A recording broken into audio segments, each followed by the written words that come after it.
Hello, everybody. Today I want to talk about the hashtag Drop Kiwifarms movement. This is a movement that has been forefronted by a user named Keffals. I don't know a whole lot about Keffals. I've glanced through their page. I've glanced through their farms page since I've heard of them, and they're pretty goofy.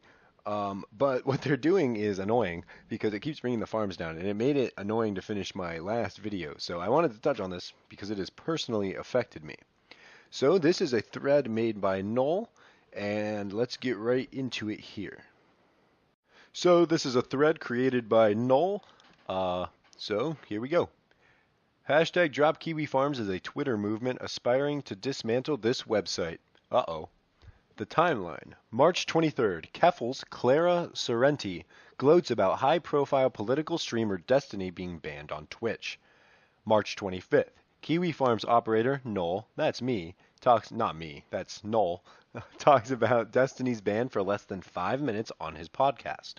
Immediately after, Keffals tweets that the final boss of transphobes streamed about them and complains about the negative attention. They proclaim they have nothing to hide and nothing to fear. On March 26th, a thread is created about Keffals, which includes information about their pre-Twitch life, their open hatred of women, and their career in pornography. August 8th, Keffals announces that they were visited by the police due to a fake letter sent in Keffals' name to a member of the Canadian Parliament. The Canadian Parliament. The announcement came with a press kit, and journalists were quickly spreading the news, advertise a GoFundMe. By August 15th, Keffals' GoFundMe had raised 90,000 Canadian dollars. Jesus Christ. On August 24th, we experienced service disruption due to an ongoing DDoS attack. On August 25th, a U.S. Congresswoman, Marjorie Taylor Greene, is the victim of a SWAT prank, which was accompanied by an obviously fake letter blaming a mod on the forum. August 29th, the Kiwi Farms is restored. Hooray! On August 30th, Keffals launches the domain dropkiwifarms.net, which uses Cloudflare. On August 31st, Cloudflare responds indirectly. The essence of their message is that deliberately removing the service so people can engage in criminal behavior to censor a website is what is that word? Antithetical?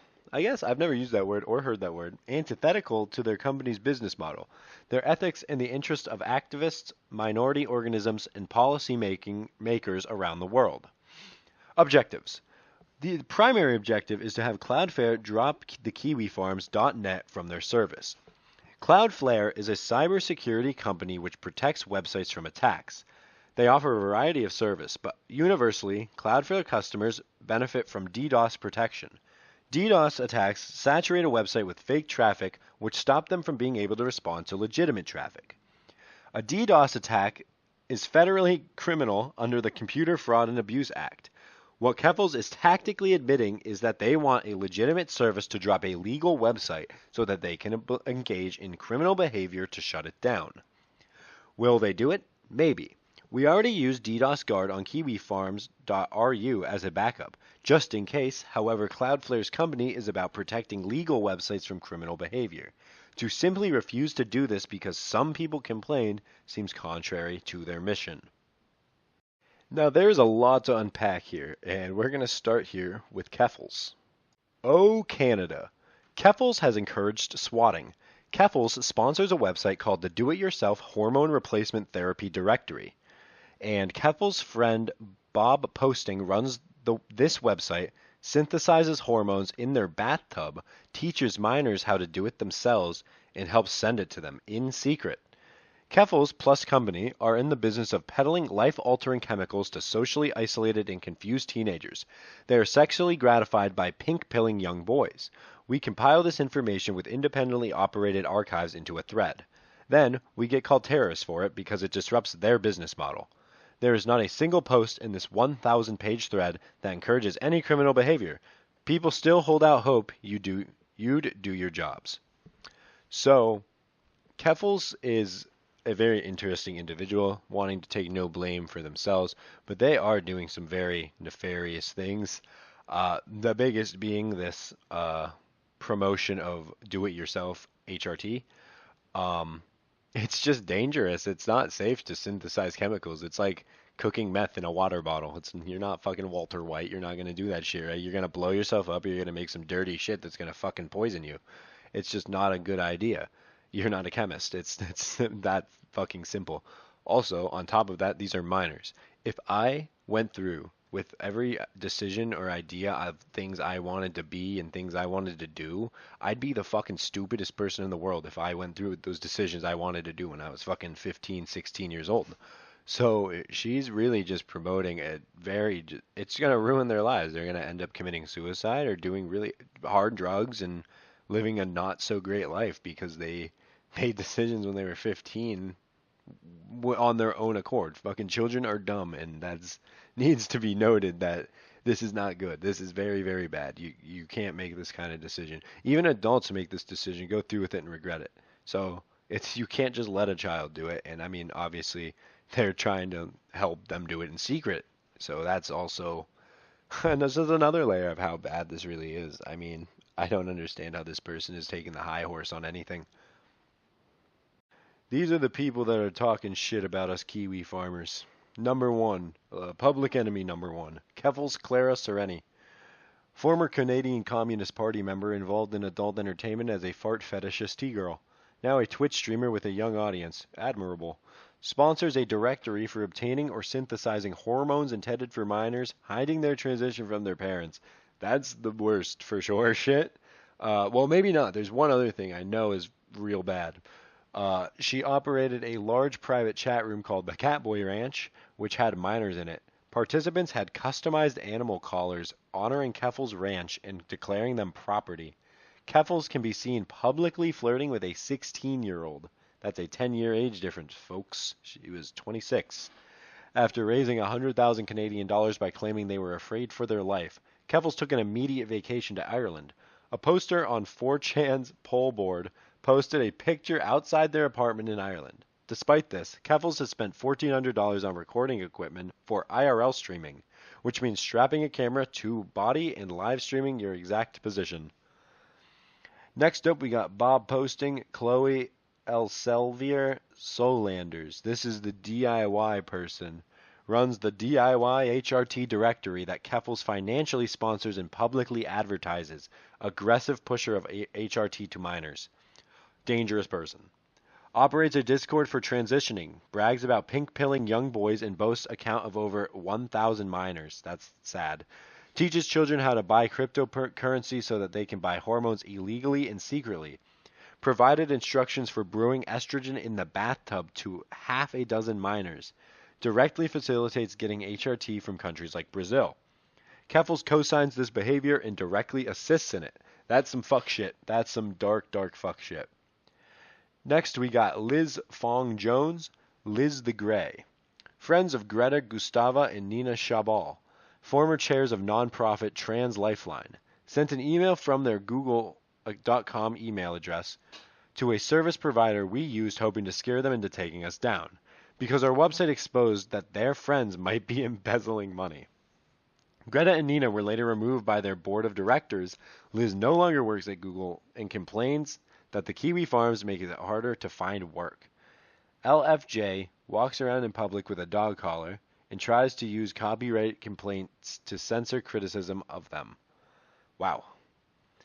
And then we got Anna Valens, journalist who posts bizarre, disgusting diatribes about wanting to set up facilities where natal women are raped and forcibly impregnated by transgenders. Published videos of them talking about this fantasy in detail. Blames us for people not liking them. Yeah, it's the Kiwifarms' fault, Anna.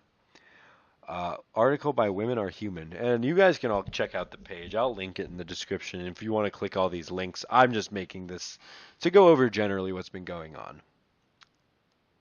Lastly, we got Sophie Labelle.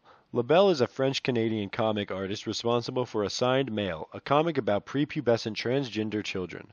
The main character is a self-insert for Labelle, which often makes it come across creepy and inappropriate, especially when dealing with romance and sex. They have repeatedly advocated hormones for children and have supported puberty blockers for all children until they confirm their gender identity. Sophie does not handle criticism well. They doxed a 17-year-old female-to-male student on Reddit after the student posted about Sophie's lecture at their school.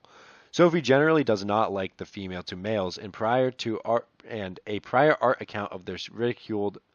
Wow, I fucked that up. And a prior art account of theirs ridiculed them. And there it is, transsexual Liam. Labelle now complains the Kiwifarms pedojaggeds them. Before Assigned Male, Sophie was a furry artist who drew cub fur porn of animal characters wearing diapers as a fetish and having sex.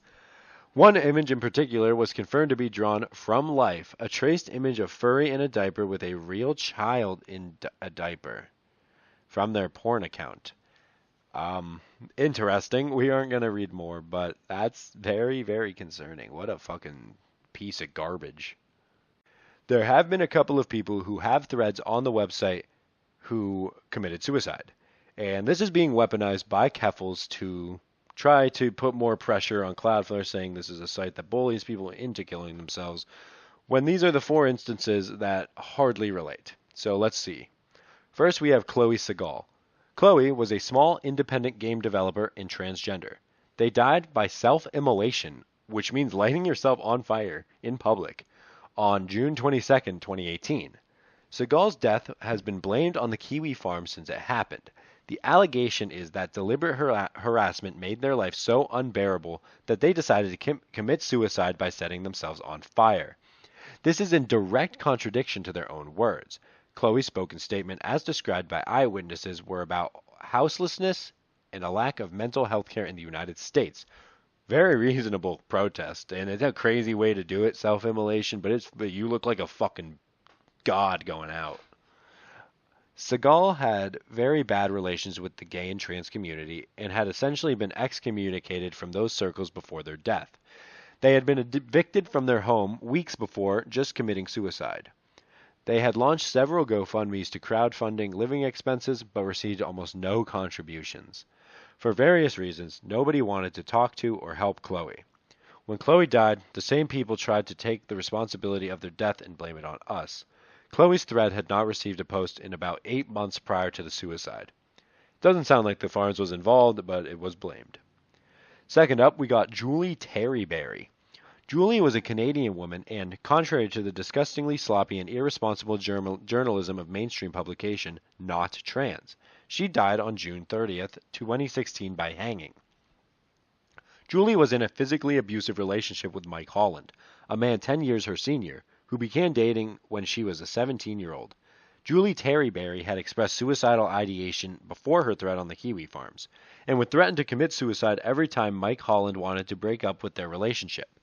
She had posted pictures of herself slashing her throat and wrists with a knife, but her family did not get her help.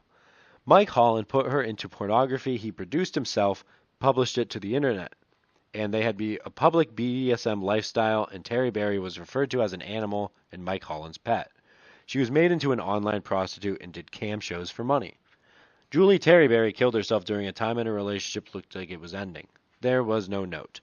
That's not a farm's fault. It doesn't even sound like she knew about the farm. She was so disconnected from that at the time. We got Chance Carmichael next. Chance was a weight gain enthusiast who went by the name 500 going on 600, and later 600 going on 700. During his journey to become the world's fattest man, he died of complications on October 3rd, 2018. Sometimes, man, that's Darwinism. His family, who had brought him cheesecake in the hospital, publicly blamed and denounced the forums as the cause of his death. I personally do not believe that is true. Me neither, Null. I don't think that was the cause either. Wow. It wasn't the fatness. Not at all. Elizabeth Waite is next. She committed suicide by overdose on November 23rd of 2016. In their suicide note, they explicitly blamed the Kiwifarms for their death, but Waite did not have a thread or any posts about them on the site until after they had died. Whoa, this is conspiracy shit right here, what? When Trans Lifeline's executives, the associate of Liz Fong Jones, who were removed for inurement, tried to blame the Kiwifarms for their death, Waite's own spouse protested. I don't have a list, but sometimes when I read, I do. Waite's own spouse protested the blatant exploitation. Waite's suicide note had blamed Kiwifarms and Donald Trump in the same sentence. The widow claimed they were generally unwell, was a frequent caller to the Trans Lifeline, and that the TLL often did not have operators available or had operators that would hang up on them. That's fucked. Trans Lifeline refused to stop using Elizabeth Waite as a token against the Kiwifarms and blocked their spouse on social media. Vice News reached out to the widow for ammunition against the farms, who shot them down for being predatory scum. That's awesome. I'm taking a drink of water.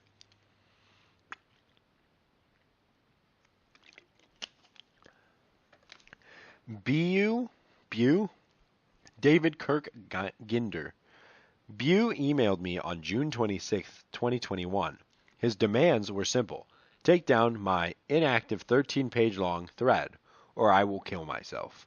He offered me $100,000 to do so, and I explained for various reasons I could not accept his offer. By the time I woke up the next day, he had published a suicide note and started a crusade to kill the site. Bew is not dead. The only evidence of his death is an urn with his name on it. The urn is in the custody of a coworker who lives in Hong Kong. It would have been trivial to get a custom urn made in China. Bew lives in Japan when he allegedly killed himself. There is no record in any Japanese media reporting his death, and there are 0 primary sources. The United States Department of State publishes a biannual report of overseas death. There is no record of Bew's death or any suicides after the time of Bew's death for the entire year of 2021, and critics say that this report is inaccurate. There is not a chance in hell that the Japanese Ministry of Foreign Affairs failed to inform their U.S. counterparts of an American death. Before this stunt, nobody knew Bew's name or what he looked like. He was completely pseudonymous. He had even joined the forum and posted in this thread directly, which made a lot of people on the site like him. There is no chance he has killed himself over his forum thread. David Kirk Ginder lied, extorted me, and got away with it. Well, did you pay him? No, I'm upset if you paid him. That's stupid. Oh no, he offered to give Noel $100,000. Oh, I would have fucking taken that. Sorry, Noel. I'm a sellout. That's fucked. But, 100K, man. I'd take down one, like you said, inactive 13-page long thread. And I would just say, I'm 100 grand richer for it. I think people might understand. I would understand. I wouldn't fault you. That's capitalism, baby. And now, I'm sure you're all excited. We got a little video for you. And if you haven't joined the Discord yet, join it. I'll be hanging out in there. Super fun place. All right. Good night, everyone.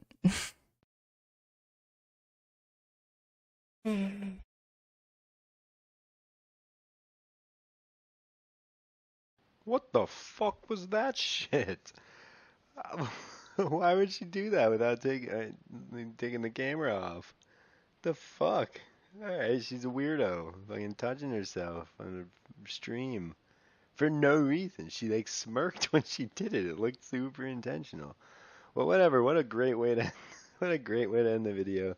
If you enjoyed this, please like, comment, subscribe. I'm always diving into the Kiwifarms, and I might start diving into other forums if I find some interesting ones. I've been thinking about it, but for now, logging off.